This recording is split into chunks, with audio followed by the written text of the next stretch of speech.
Bienvenidos a una nueva clase del Instituto Hondureño de Educación por Radio IER.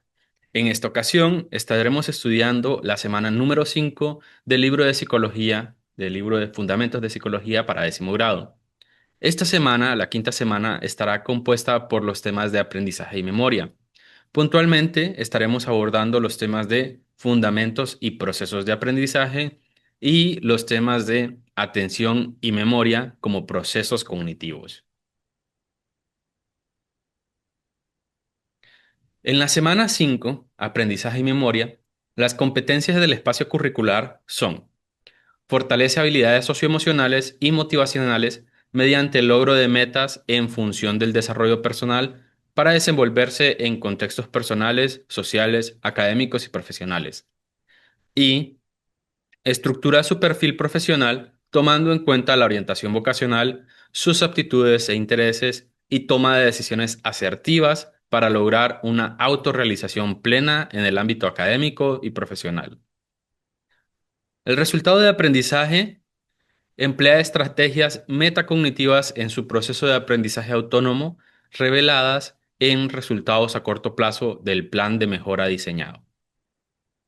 Como mencionamos anteriormente, el contenido de esta semana: fundamentos y procesos de aprendizaje, atención y memoria y procesos cognitivos.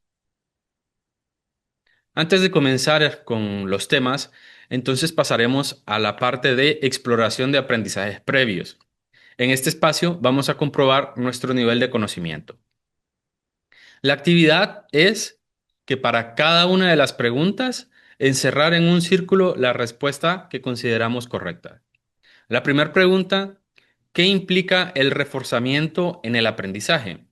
La opción A: es una forma para evitar el castigo. La opción B: es una respuesta innata y automática. La opción C: es una técnica para olvidar información poco importante. Y la opción D: es un estímulo que aumenta las posibilidades de que una conducta se repita. La segunda pregunta: ¿cuál memoria se utiliza para recordar información por unos instantes? La opción A: memoria sensorial. La opción B: memoria a largo plazo. La opción C: memoria a corto plazo. Y la opción D: memoria procedimental. La tercera pregunta: ¿qué procesos cognitivos nos permite concentrarnos en un estímulo e ignorar otros? La opción A: memoria. La opción B: atención. La opción C: lenguaje. Y la opción D: razonamiento. Ali, la psicóloga en el área educativa, nos estará acompañando durante esta semana y hará algunos comentarios en lo que vamos avanzando con nuestros temas. Continuamos entonces con el desarrollo de nuevos aprendizajes con el tema de fundamentos y procesos de aprendizaje. La experiencia nos cambia. En la compleja interacción entre nuestro cerebro y el ambiente que nos rodea, nuestro sistema nervioso cambia y modifica nuestras conductas. El aprendizaje constituye ese proceso fundamental con el cual adquirimos conocimientos, habilidades, actitudes a partir de la experiencia y la práctica. Dichos cambios facilitan la adaptación a diferentes contextos y desafíos de la vida. Es usual asociar el aprendizaje con los estudios. Sin embargo, para los psicólogos esto es mucho más amplio. El aprendizaje es la forma en que la experiencia y la práctica producen cambios en la conducta o la potencial conducta. En el aprendizaje, en el pasado, exploramos un tipo específico de aprendizaje propuesto por Albert Bandura y que se realizó con el experimento del muñeco bobo. Pero el aprendizaje puede suceder de muchas formas. Por ejemplo, cuando Julián era niño, merendaba con su madre en el patio trasero de su casa y de pronto ella reaccionó con un miedo muy intenso al ver una araña en la pared. Aunque en ese momento no entendió muy bien lo ocurrido, esa experiencia marcó un aprendizaje emocional en él. Él interpretó que eran animales peligrosos y desarrolló un temor irracional hacia ellas. Años más tarde, se encontró nuevamente con una de ellas en su oficina y reaccionó con un miedo desproporcionado. sin comprender del todo el origen de ese miedo. En terapia descubrió que había interiorizado la idea de que las arañas eran peligrosas. Esto también es muy común que suceda con serpientes, por ejemplo. Este caso ejemplifica cómo el aprendizaje también abarca emociones, actitudes y respuestas ante distintos estímulos. Y a continuación exploraremos alguna de ellas. Bien, a nuestra derecha tenemos a Iván Pavlov. Los estudios de Pavlov en perros fueron determinantes para empezar a comprender cómo los humanos aprenden y pueden asumir conductas anormales. Ya vamos a abordar el tema de condicionamiento clásico, pero Pavlov, si lo recuerdan de la primera semana, él mencionaba sobre cómo deberíamos estudiar la psicología, el objeto de estudio de la psicología, que él argumentaba que se debía limitar exclusivamente a procesos fisiológicos y a la conducta. Pero hemos explorado durante todas estas semanas que la psicología es muchísimo más amplia y tratar de reducirla solo a la fisiología y la conducta nos dejaría muy cortos respecto a toda la gama que podemos explorar. Muy bien, entonces, el primer tipo de aprendizaje que vamos a explorar es el aprendizaje asociativo. El aprendizaje asociativo se manifiesta cuando un individuo establece conexiones entre un estímulo y una respuesta, o entre dos estímulos. Ocurre porque la mente crea vínculos entre eventos. Un ejemplo podría ser que al tocar una plancha caliente, el estímulo, sintamos una sensación desagradable, el segundo estímulo, y apartemos la mano. Esa relación de objeto caliente, quemadura, es un tipo de asociación de aprendizaje asociativo.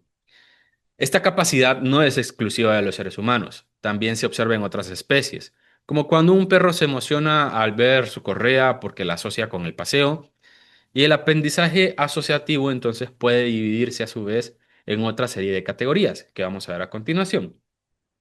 El primero es el condicionamiento clásico. El condicionamiento clásico es una forma de aprendizaje descrita inicialmente por el prestigioso fisiólogo ruso Iván Pavlov.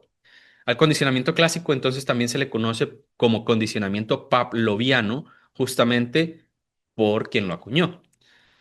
Mientras estudiaba la digestión en perros, notó que los animales no solo salivaban al recibir comida, sino también al escuchar pasos o ver al investigador que se las llevaba.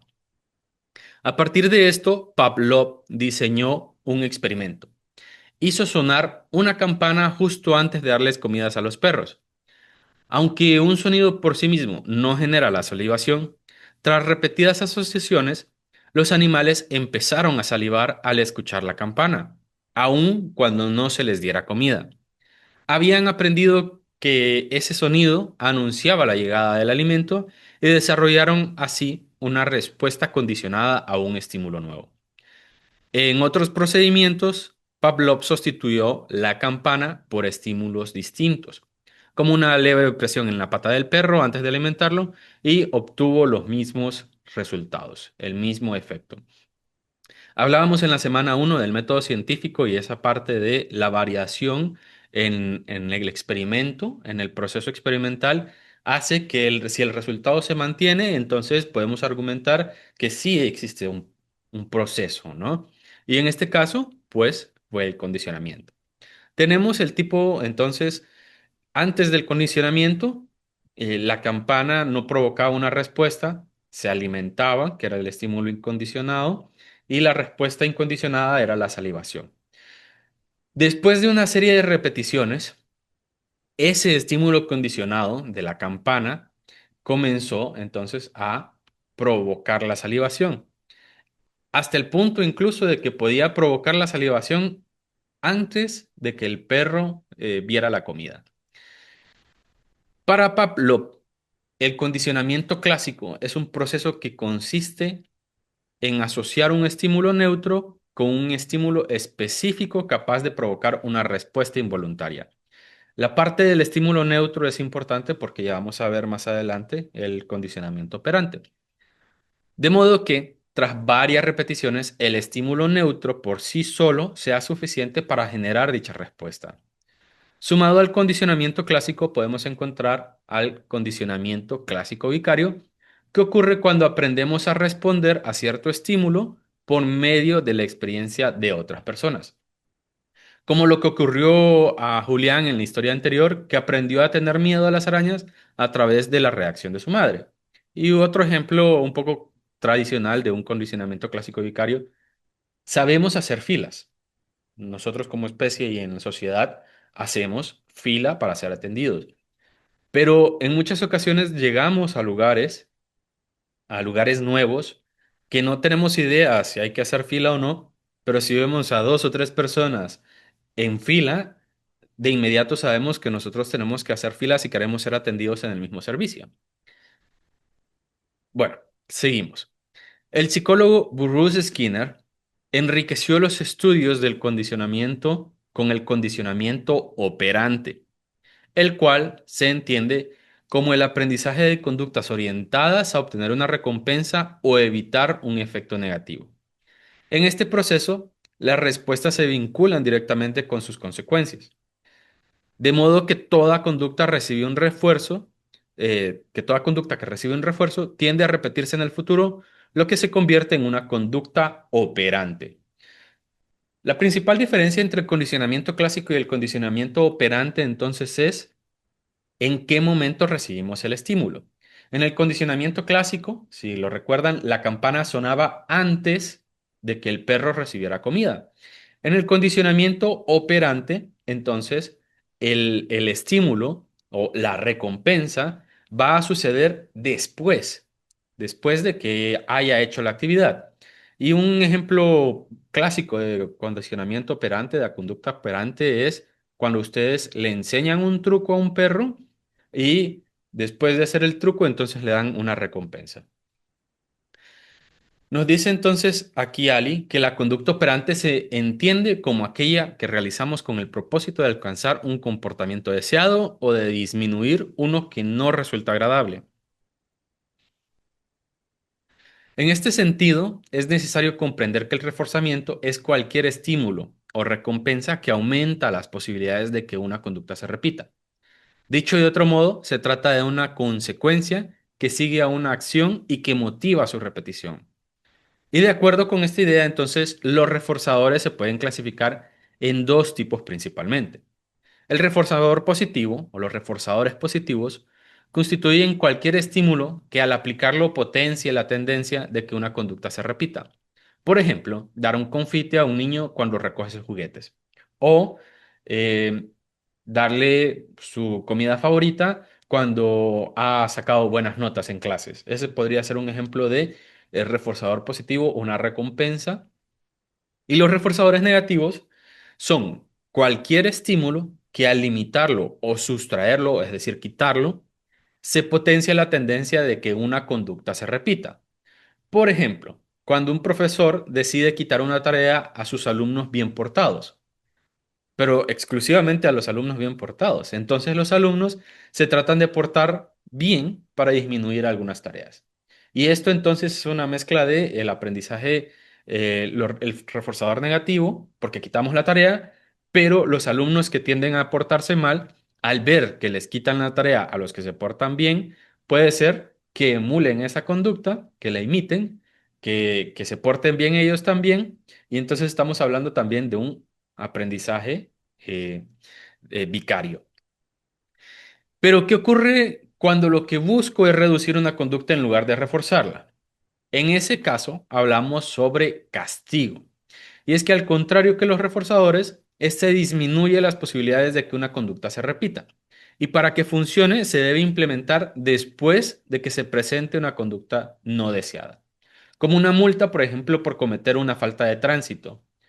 Los castigos para tener realmente el efecto que desean, que buscan, es necesario la inmediatez para que exista la asociación. Si un castigo se posterga demasiado, entonces es posible que su efecto se vea mermado, se vea disminuido. Ahora, el aprendizaje también puede ser de tipo cognitivo. El aprendizaje no se limita únicamente al condicionamiento clásico u operante. También puede ocurrir mediante procesos mentales que involucran nuestra atención, percepción y pensamiento. A este aprendizaje se le conoce como aprendizaje cognitivo. También es posible adquirir conocimientos o habilidades a través de experiencias indirectas, es decir, situaciones que no hemos vivido directamente, pero que podemos aprender mediante las observaciones. Y en ese caso, entonces, es el aprendizaje social, que no requieren experiencias directas, pues los conocimientos se adquieren observando lo que hacen o dicen otras personas. Una forma bastante puntual de comprender el aprendizaje cognitivo es pensando en los ejercicios de matemáticas. Si nosotros tratásemos de aprender matemáticas únicamente a través de condicionamiento clásico o condicionamiento operante, entonces tendríamos que pasar por un entrenamiento sumamente extenso. Lo que funciona con las matemáticas entonces es precisamente la atención, la percepción y el pensamiento. Comprender los principios básicos de las matemáticas, cuáles son las reglas, por ejemplo, las reglas de los algoritmos o las reglas de la suma, de la resta, de la multiplicación, y a partir de ella aplicarlas a nuevos contextos. Por eso las matemáticas requieren también cierto nivel de flexibilidad. Y entonces cuando logramos asimilar todas estas reglas y logramos entender cómo funcionan los procedimientos, es que podemos realizar distintos ejercicios de matemáticas y resolverlos satisfactoriamente. Y con el aprendizaje social, con el aprendizaje social de Bandura, pues tenemos un escenario donde la observación nos permite a nosotros aprender. Algunos investigadores señalan que el aprendizaje social no siempre implica copiar conducta, sino que está influido por el contexto en el que ocurren las interacciones y la identificación de objetivos. Es decir, lo que aprendemos también depende de cómo nos relacionamos con los demás, por lo que surgió la sugerencia de llamarle aprendizaje influido por el contexto social. Una cosa interesante también del aprendizaje social es que es importante comprender la intencionalidad de las acciones y a partir de esa intencionalidad, de asumir intencionalidad en otros, es que podemos diferenciar imitación y emulación, que ya vamos a abordarlo. Pero una de las cosas que ustedes pueden poner en práctica muy fácilmente es que si estiran la mano en presencia de otra persona, si estiran la mano en dirección a un objeto, y esa persona los ve y esa persona tiene más cerca el objeto que ustedes, esa persona puede asumir que ustedes están tratando de alcanzar el objeto y acercárselos o directamente entregárselos. A eso nos referimos con esa intención, ¿no? Y claro, entonces hablamos de conductas prosociales, de conductas de cooperación entre individuos. Pero bueno. En este marco, entonces, podemos distinguir cuatro formas principales de aprendizaje social, o mejor dicho, de aprendizaje en un contexto social. El aprendizaje social, que es este concepto paraguas, sombría, que se refiere a la adquisición de conductas o conocimientos a partir de la observación de otras personas sin necesidad de una experiencia directa. Claro, puede haber un tutelaje, una mentoría, digamos si yo estoy aprendiendo a andar en bicicleta y hay otra persona que ya sabe andar en bicicleta y tiene muy conceptualizados cuáles son las partes importantes, cuáles son los detalles que no puedo pasar por alto, esa persona puede irme instruyendo. La otra es la imitación. La imitación es la reproducción de una conducta observada, como aprender a atarse los zapatos viendo a otras personas hacerlo, y puede considerarse un tipo específico de aprendizaje social. Como les decía, aprendizaje social es un concepto, digamos, paraguas que permite agrupar distintos tipos de aprendizaje. Tenemos la imitación y ahora pasamos con la emulación, que es otro tipo de aprendizaje. En esta ocasión, la emulación es la búsqueda de lograr el mismo resultado que otros, aunque empleando métodos o medios distintos. También es un tipo de aprendizaje social, pero aquí el individuo busca reproducir el resultado, aunque no copie exactamente la acción. Por ejemplo, si nosotros, asumiendo este mismo ejemplo de atarse los zapatos, amarrarse los zapatos, si observamos que nuestro mentor se arrodilla cada vez que quiere amarrarse los zapatos, nosotros podemos considerar que esa es una etapa crucial para amarrarse los zapatos. Pero luego, alcanzando cierto dominio o directamente, notamos que eso no es tan necesario, que podemos prescindir un poco de arrodillarnos y simplemente podemos levantar el pie para que quede al alcance de nuestras manos. Y hacemos un poco de equilibrio y amarramos el zapato.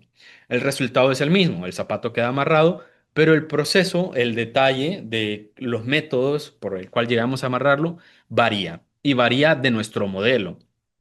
Entonces a eso lo podemos considerar un tipo de emulación. Otro tipo es el aprendizaje cultural. En el aprendizaje cultural, la transmisión de conocimientos, valores, prácticas mediante símbolos y lenguaje es lo que permite compartir una perspectiva única en nuestra especie. Se considera exclusivo de los seres humanos, pero incluye valores, normas y significados compartidos. El aprendizaje cultural es un poco más abstracto y es como dicen los antropólogos, la cultura es un poco como el aire.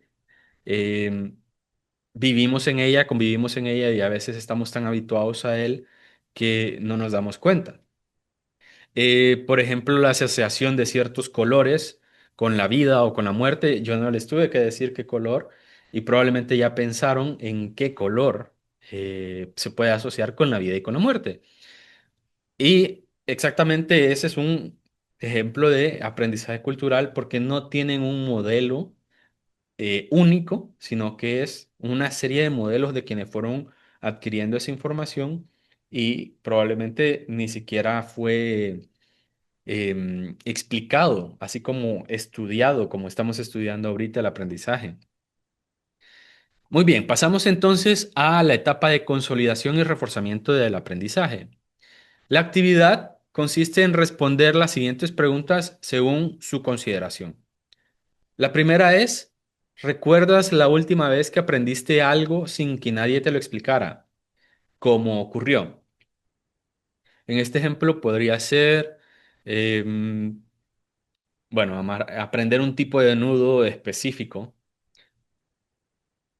La segunda pregunta, ¿qué emoción sentiste al aprenderlo?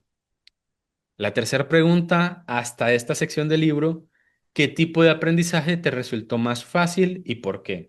¿Hubo algún aprendizaje que fue más intuitivo de entender, que fue mucho más directo, que no lo sintieron tan complicado, tan teórico, digamos, que lo asimilaron con muchísima facilidad? Y por favor, completa con ejemplos de la vida cotidiana cada tipo de aprendizaje. El primero es el aprendizaje asociativo. El segundo, el aprendizaje social. Y el tercero, el aprendizaje cognitivo.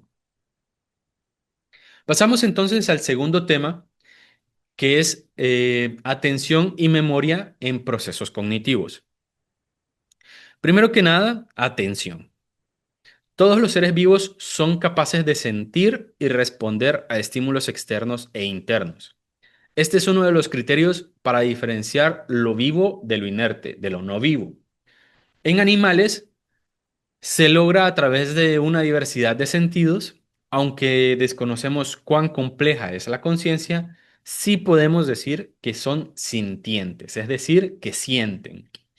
Cualquier animal es capaz de sentir dolor, cualquier animal es capaz de sentir hambre, de tener sueño.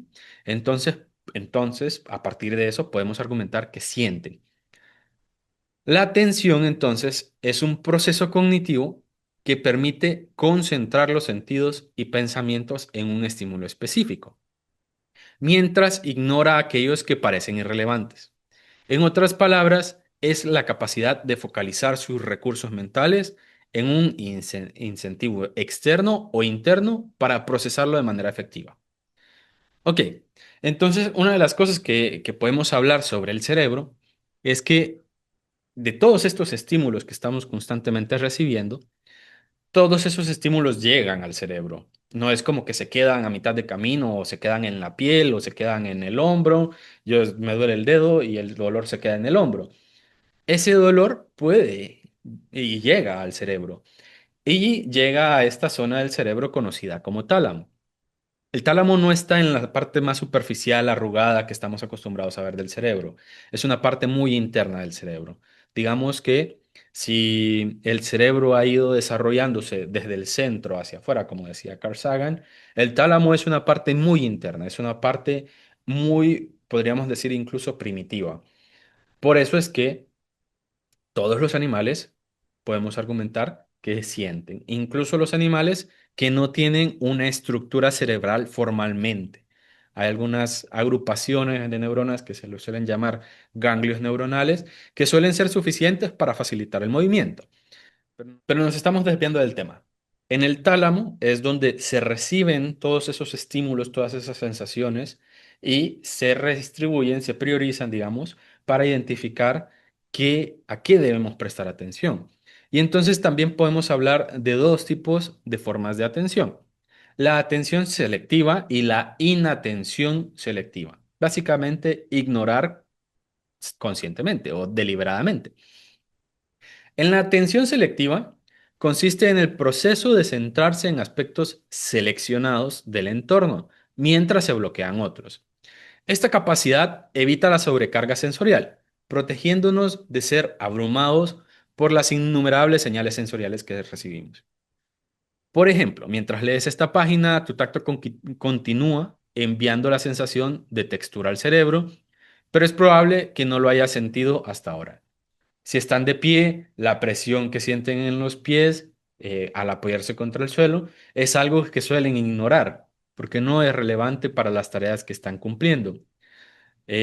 Si se cayeron hace algunos días como yo y me raspé y demás y, y les duele, pero están concentrados en otras cosas, probablemente no sientan tanto ese dolor. También podemos notarlo durante una práctica de meditación guiada. Aunque decidan concentrarse en la voz guiada, por momentos la mente va a divagar en otros asuntos, pero consistentemente decide regresar a la voz guía y esto puede suceder varias veces durante toda la sesión de meditación. A eso es, en ocasiones, a eso le llaman el mono inquieto en la meditación, porque, claro, en la meditación el punto en muchas ocasiones es concentrarse, digamos, si es una sesión de meditación centrada en la respiración, al inhalar se les va a pedir que se concentren en cómo entra el aire por sus fosas nasales, cómo se siente pasando por la nariz, si está frío, si está caliente. Y todos esos detalles son importantes porque permiten aterrizarnos. El detalle es que no siempre nos concentramos en la respiración y empezamos a divagar y pensamos en las tareas y pensamos en la casa y pensamos en la familia, pero el punto de la tarea es concentrarnos.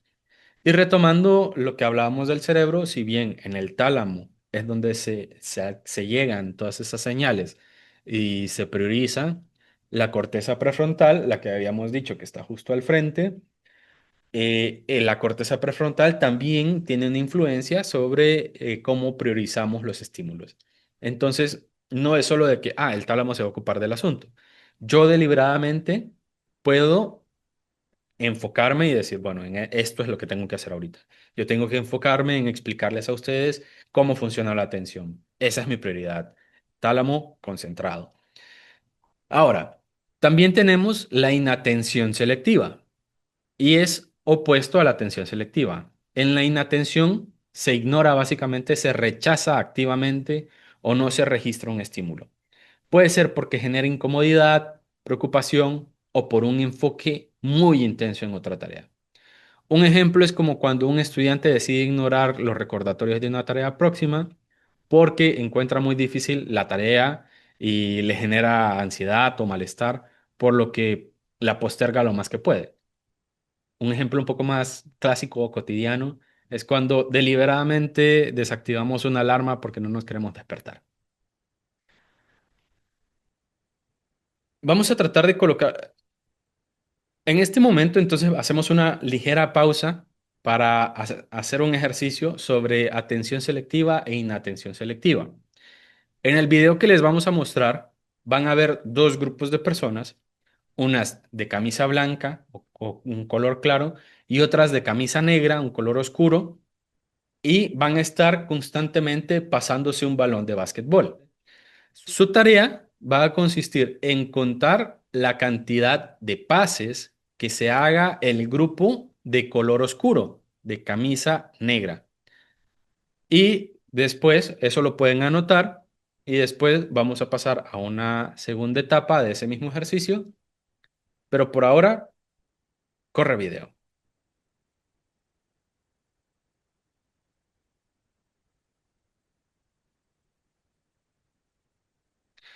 Muy bien.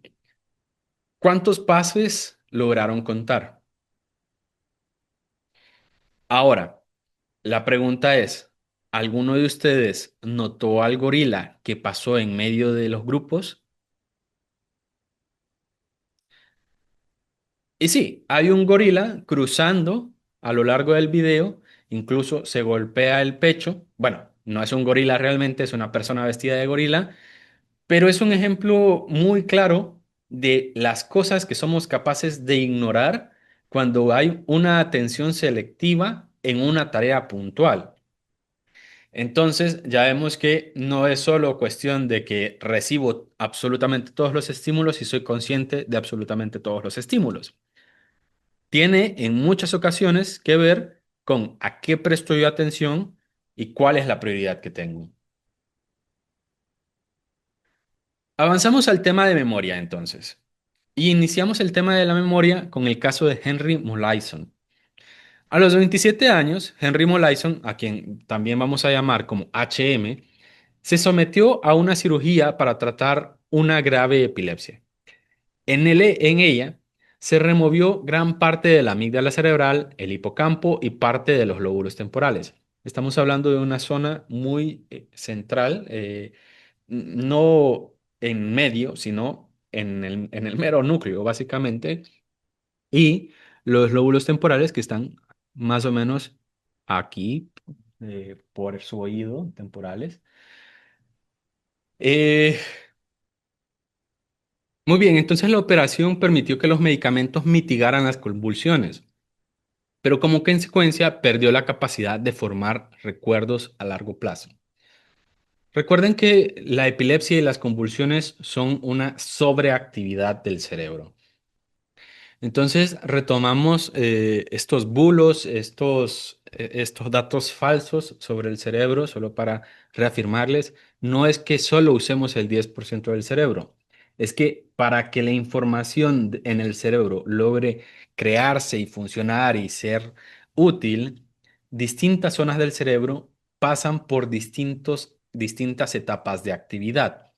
Eso significa que algunas partes de mi cerebro se van a activar para que yo logre hablar, para que yo logre conceptualizar y para que yo monitoree su aprendizaje, y otras partes de mi cerebro se van a activar cuando yo esté corriendo, por ejemplo.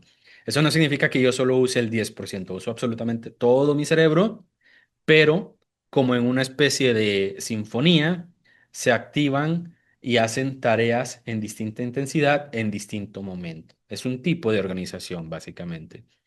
Y ahora, cuando a Henry Molaison le quitan esta parte del cerebro, ya no puede formar recuerdos a largo plazo. Aún así, conservaba habilidades aprendidas antes de la cirugía y podía recordar eventos con fuerte carga emocional.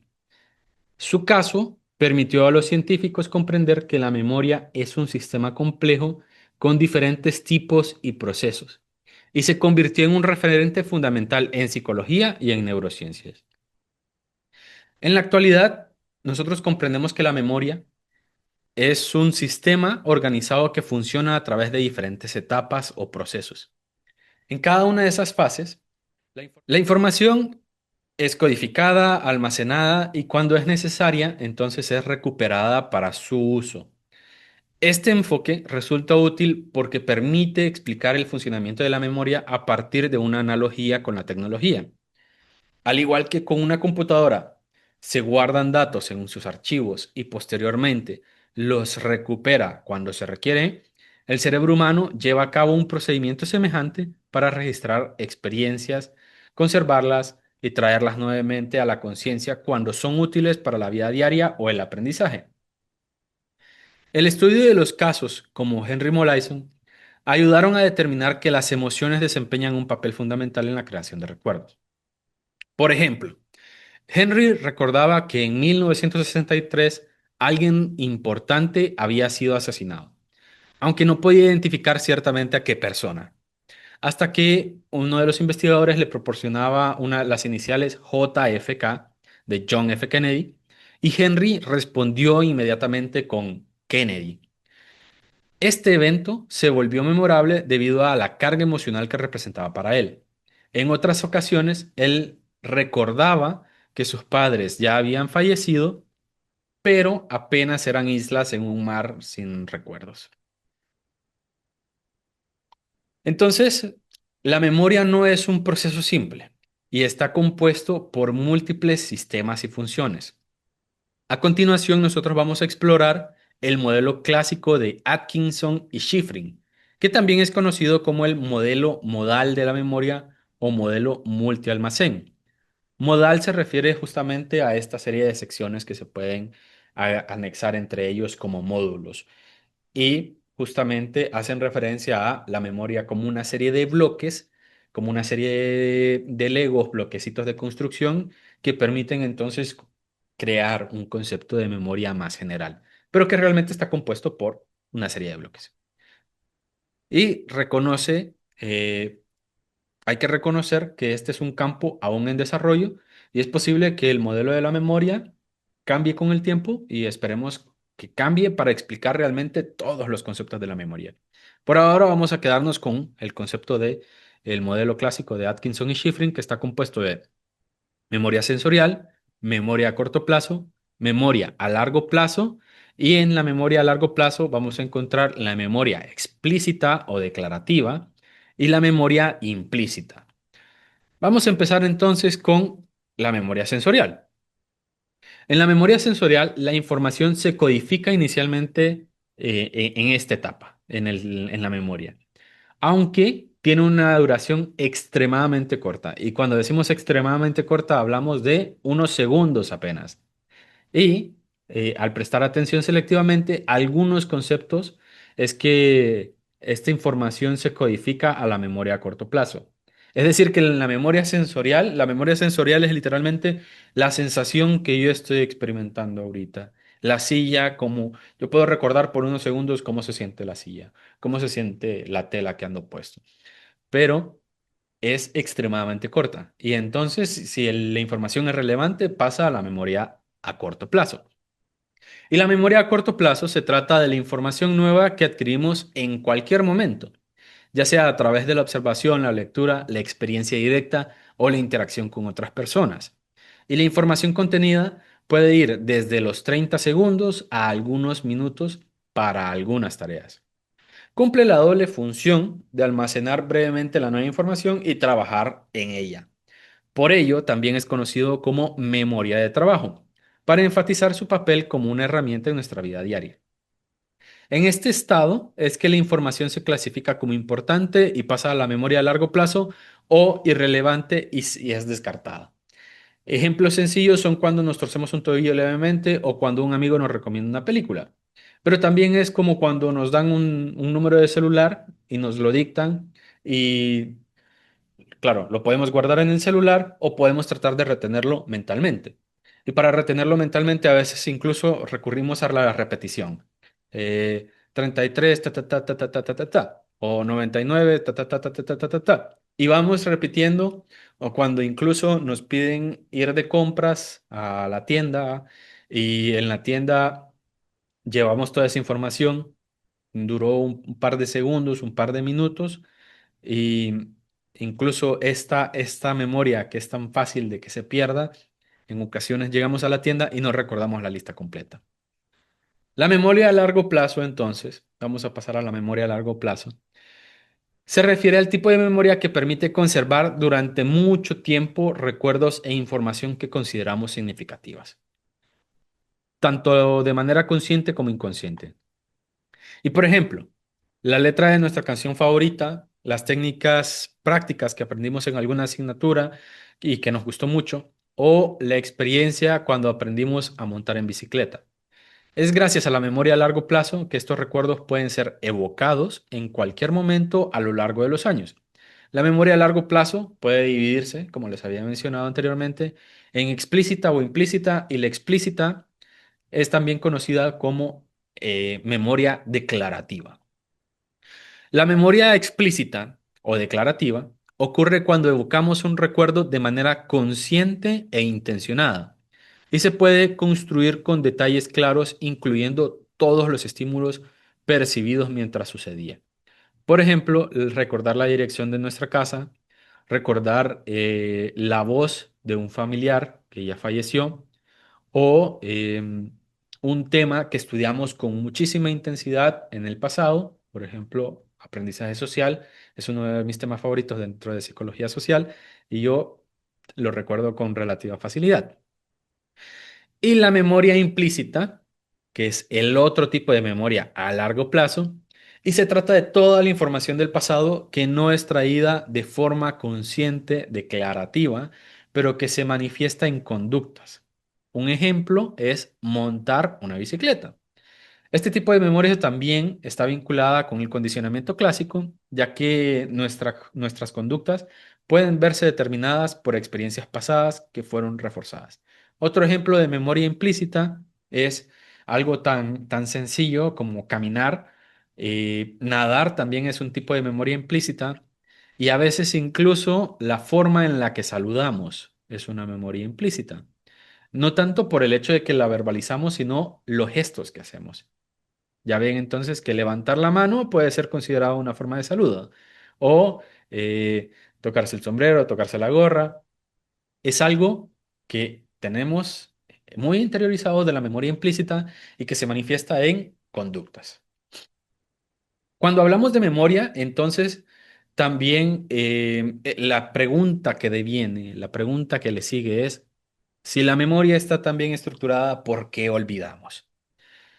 Y así como tratamos de entender cómo funciona la memoria, también es importante preguntarnos por qué olvidamos.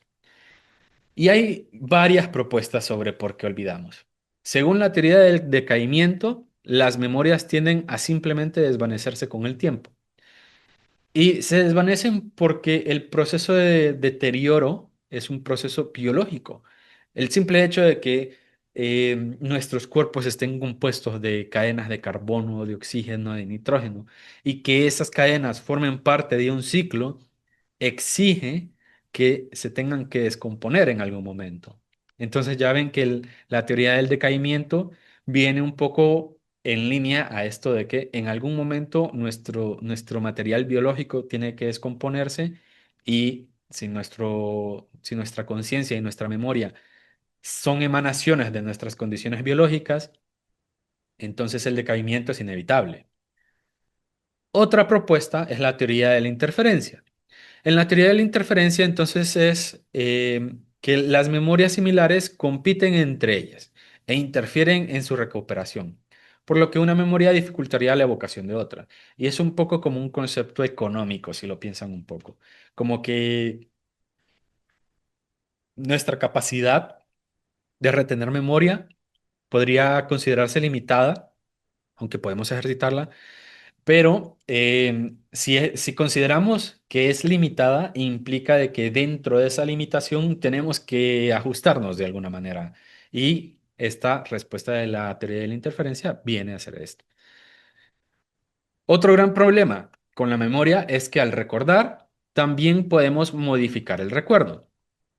Continuando un poco con la analogía tecnológica, al igual que cuando abrimos un archivo, podemos alterarlo sin querer, las memorias pueden modificarse, fortalecerse o debilitarse en un proceso llamado reconsolidación de la memoria.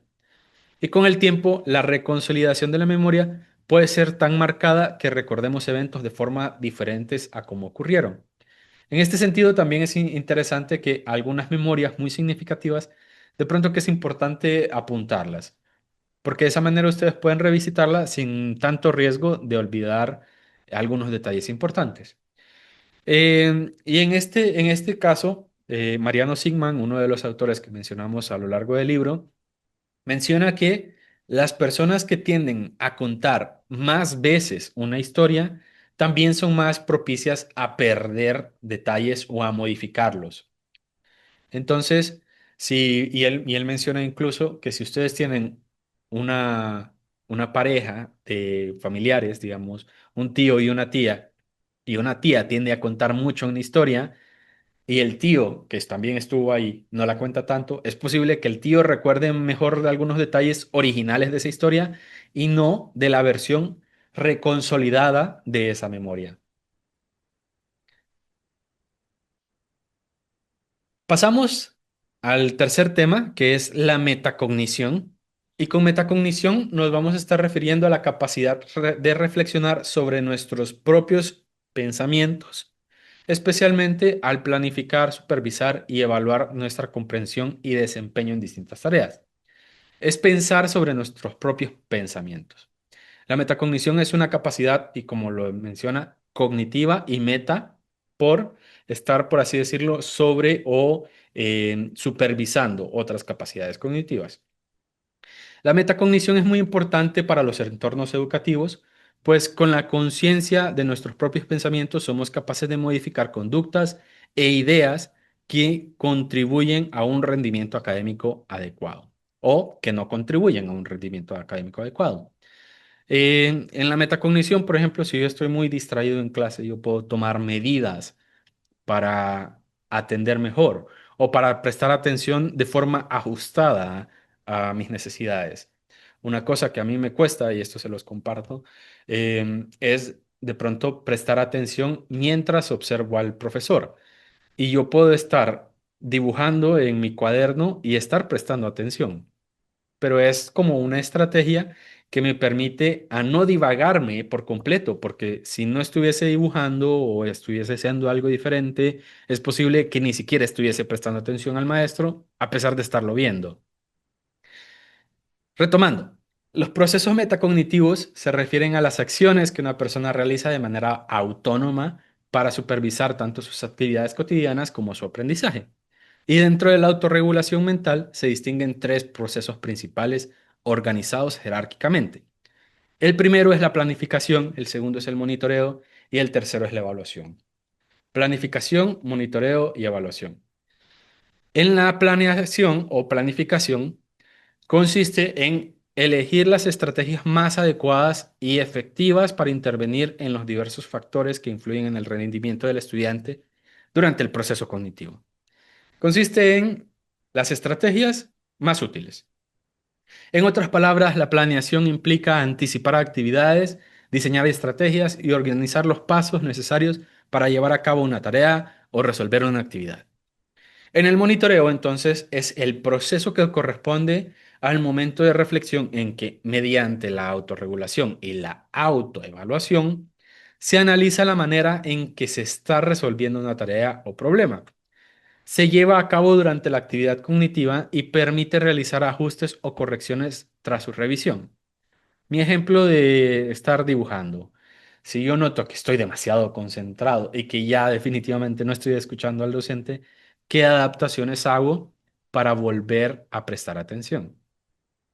Y en la evaluación se entiende como el proceso de valoración del aprendizaje que tiene lugar al concluir una tarea.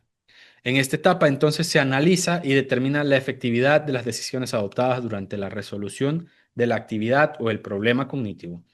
Es decir, al final de la clase, qué tanto sentí que presté atención, qué tanto puedo recordar y las anotaciones que hice, porque claro, tengo que hacer anotaciones, las anotaciones que hice fueron suficientes para poder contener o retener la información aportada por el docente o no. Me va a tocar repetir la clase. ¿Cuáles son las estrategias que estoy siguiendo? Bien, entonces Ali nos menciona que el cognoscitivismo contemporáneo resalta la importancia de la psicología del procesamiento de la información, señalando que el aprendizaje no ocurre de manera repentina, sino que se construye a partir de la información que aportan las personas, los eventos o los objetos, y que la mente humana es capaz de procesar para generar conocimiento. En este sentido, la metacognición, entendida como un proceso reflexivo, impulsa el desarrollo hacia niveles más altos de pensamiento, lo que requiere una participación activa en la enseñanza que promueva la autonomía personal y el enriquecimiento cultural.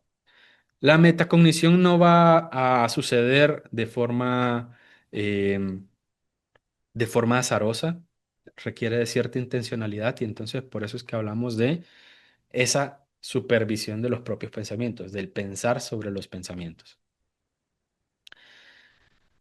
Podemos hablar entonces, podemos hablar entonces de algunas estrategias para desarrollar habilidades de metacognición o algunas estrategias de aprendizaje también. Las estrategias van a estar al lado izquierdo de la tabla que vamos a estar leyendo y la descripción de estas estrategias al lado derecho. La primera, la primera de las estrategias es los planificadores.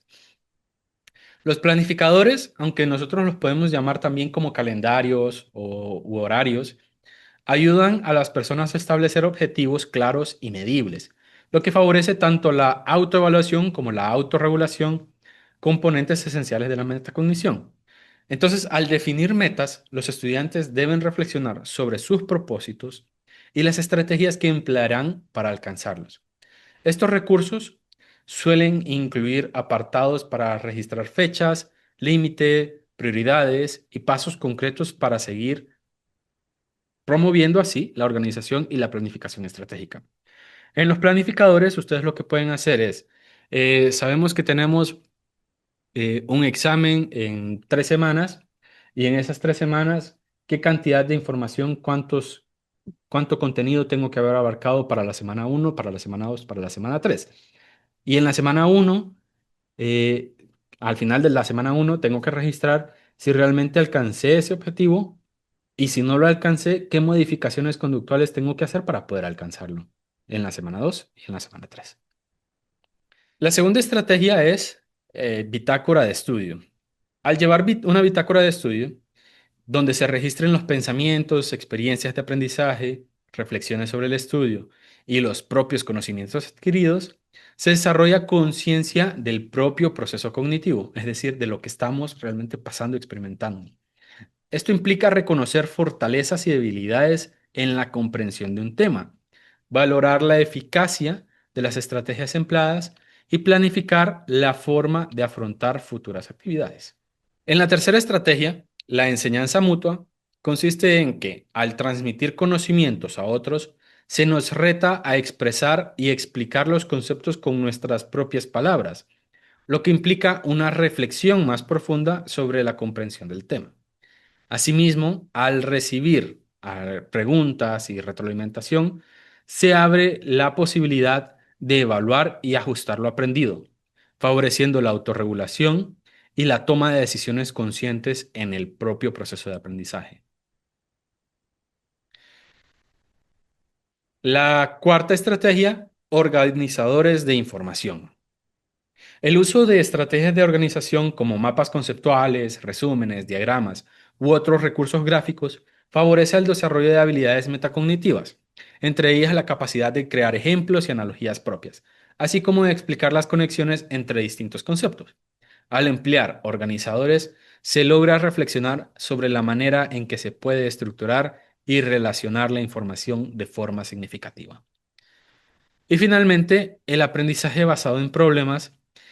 En el caso de los estudiantes, la resolución de problemas favorece la autoconfianza, impulsa su perseverancia y creatividad y despierta el interés por la investigación y generar un ambiente favorable para la adquisición de conceptos y el desarrollo de habilidades.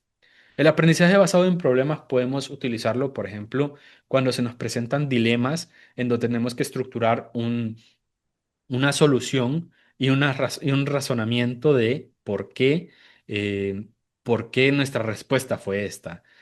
Y es un poco lo que mencionaba Colbert. No sé si recuerdan el tema de el desarrollo moral de Colbert. Colbert les planteaba un dilema.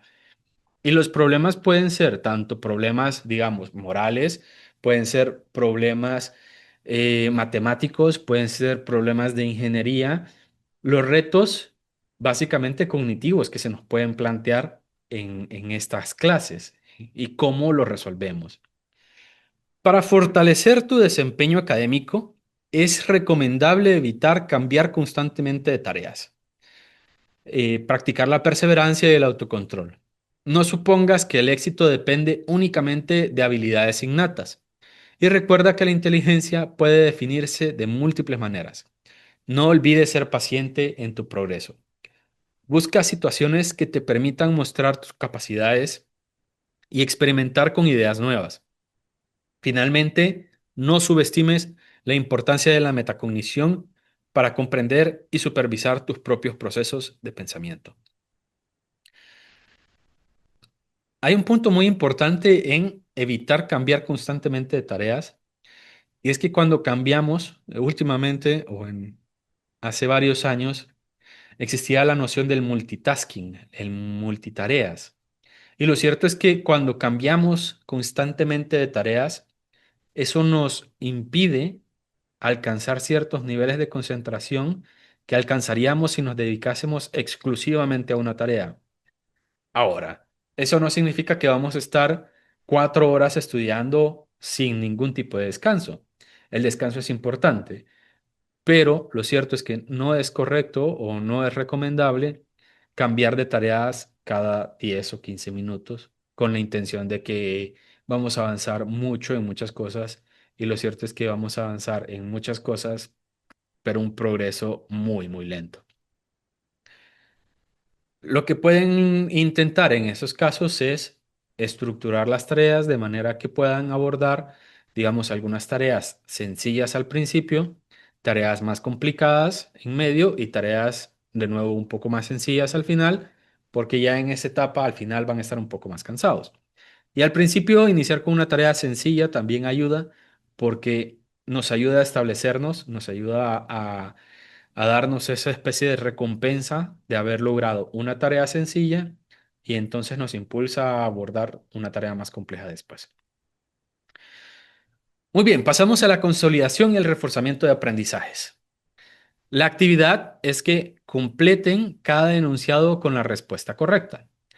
Entonces van a encontrarse una oración incompleta, la segunda palabra de cada oración está incompleta, y van a utilizar una de las palabras de las opciones para completar y que esa oración tenga sentido. En la primera oración se refiere al proceso de retornar nuestra conciencia hacia nuestro foco de atención principal. La opción A es la focalización, la opción B es el estímulo externo, la opción C es la atención selectiva y la opción D es la inatención selectiva. En caso de que estén dudando si la opción de focalización es viable, les recuerdo que focalización es un concepto que observamos en esta clase. Y a partir de ahí creo que ya tienen suficientes pistas para lograr completarlo. La segunda pregunta se refiere a cuando evocamos un recuerdo de manera consciente e intencionada. La opción A es la memoria, la opción B, la memoria explícita, la opción C es la memoria de trabajo y la opción D, la memoria a corto plazo. La pista que les puedo dar entonces es que la memoria de trabajo es una memoria de muy, muy poca duración. La tercera pregunta, el tercer inciso es, se refiere al proceso de metacognición que corresponde al momento de reflexión en el que, mediante la autorregulación, se analiza la manera en que se está resolviendo una tarea o problema. La opción A es el monitoreo, la opción B es la evaluación, la opción C es planeación y la opción D, pensamientos propios. El cuarto inciso entonces constituye en dos opciones que tienen dos opciones, dos respuestas cortas, y este es el inciso. Describe dos técnicas para fortalecer la metacognición que consideras se adaptan mejor a tu estilo de aprendizaje. Nosotros estuvimos viendo algunas estrategias, pero dentro de las estrategias habían otras subestrategias, por así decirlo. Esas también las pueden utilizar. digamos, mapas mentales, diagramas, resúmenes, aprendizaje por pares, pueden ser tutorías, pueden ser tutorías mutuas donde yo te enseño el tema que yo entendí y vos me enseñás el tema que vos entendiste, o grupos de estudios, grupos de lectura, todas esas categorías que ustedes puedan y sientan que son las más útiles para su aprendizaje, esas escriben dos y las describen. ¿Y por qué? Por supuesto. Pasamos a la sección de valorar y evaluar lo aprendido. La actividad consiste en marcar la opción correcta en cada caso y responder una pregunta reflexiva al final. En el caso de HM, ¿qué función cerebral perdió tras su intervención quirúrgica? HM, recuerden, es el paciente que sufría de convulsiones y que las medicinas no le llegaban hasta después o no tenían el efecto hasta después de haber sido sometido a la operación. La opción A es que la formación de nuevos recuerdos fue perdida. La opción B, generar emociones ante estímulos. La opción C, almacenar recuerdos de la infancia. Y la opción D, controlar los reflejos motores básicos. La segunda pregunta, ¿qué proceso metacognitivo consiste en anticipar actividades y organizar pasos antes de una tarea? La opción A, el monitoreo. La opción B, la planeación. La opción C, la evaluación. Y la opción D, la autorregulación. La tercera pregunta, ¿cuál de estas acciones es un ejemplo de metacognición? La opción A, escuchar música para relajarse. La opción B, memorizar un poema por repetición. La opción C, evocar automáticamente cómo nadar. Y la opción D, decidir qué estrategia de estudio usar antes de un examen. La cuarta pregunta, ¿qué caracteriza a la memoria de corto plazo? La opción A, conserva información por décadas. La opción B es que almacena datos por un par de segundos. La opción C es que evoca detalles claros de eventos distantes, de eventos muy antiguos.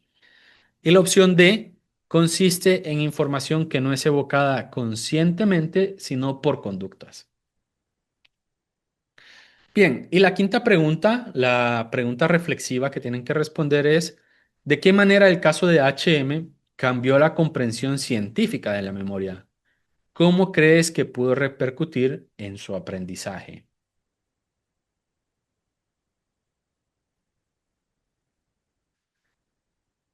Muy bien, pasamos a la zona de desarrollo potencial y las instrucciones aquí son leer el siguiente texto y luego responder las preguntas que aparecen al final de la sección. Las estrategias para no olvidar el poder de la mnemotecnia. Imagina que necesitas recordar una larga lista de compras en el supermercado sin haberlas anotado.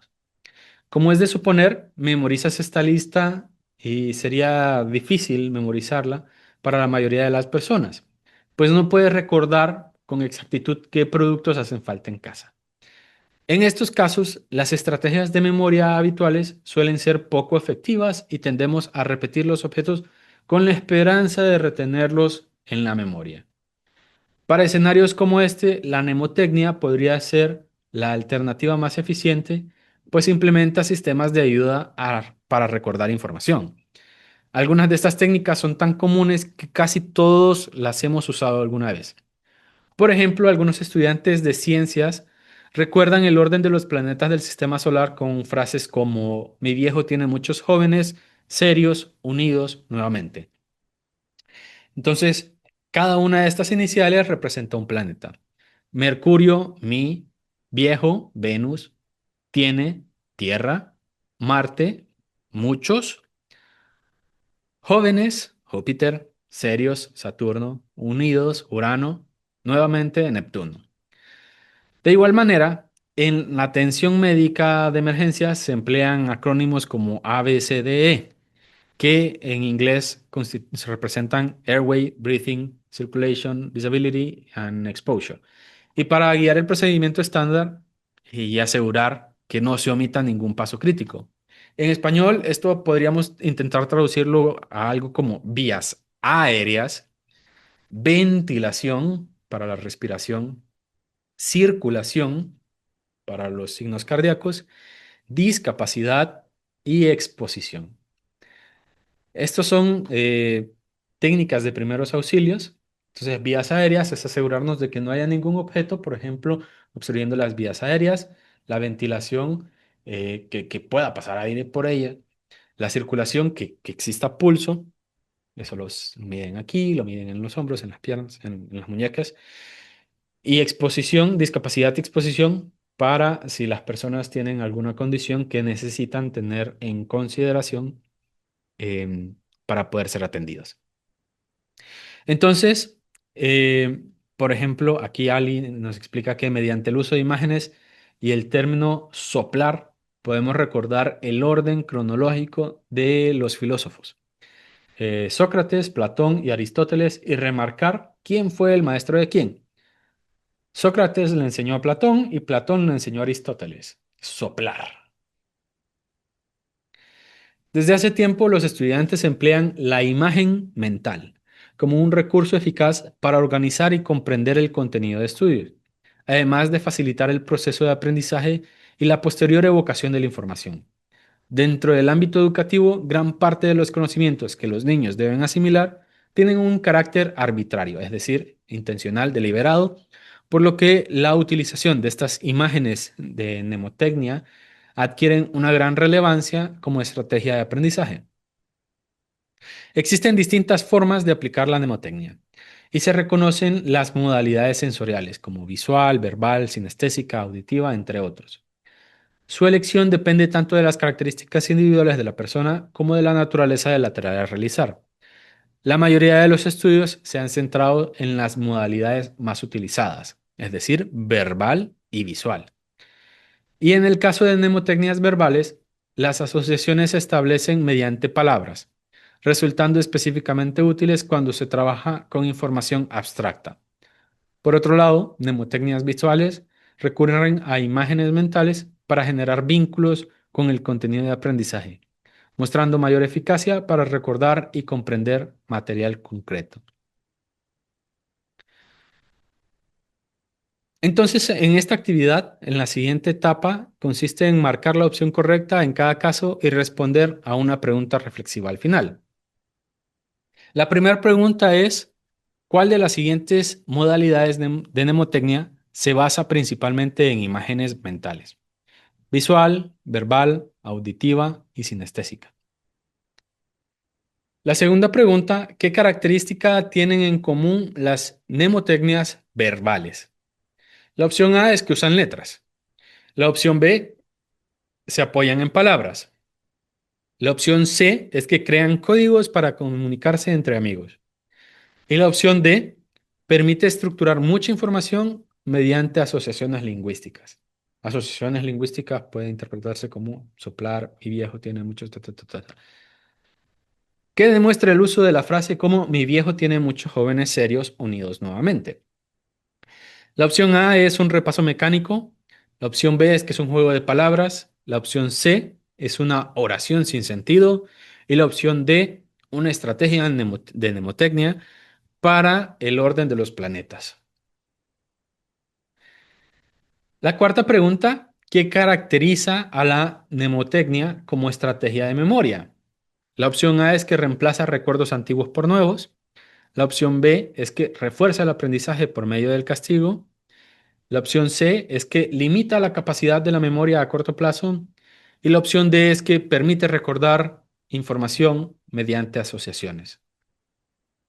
Finalmente, la quinta pregunta, que es una pregunta de respuesta breve, es, explica con tus propias palabras en qué consiste una mnemotecnia y menciona un ejemplo que has utilizado en tus estudios. Puedes mencionar otros trabajos u otras clases. Usar otras clases es de hecho recomendable porque probablemente con ellas las hayan creado. Con esto finalizamos entonces la semana número 5 y estaríamos continuando la próxima semana con la semana número 6 y la última semana también. Espero que hayan disfrutado de este contenido y les agradezco nuevamente por habernos acompañado durante toda la clase.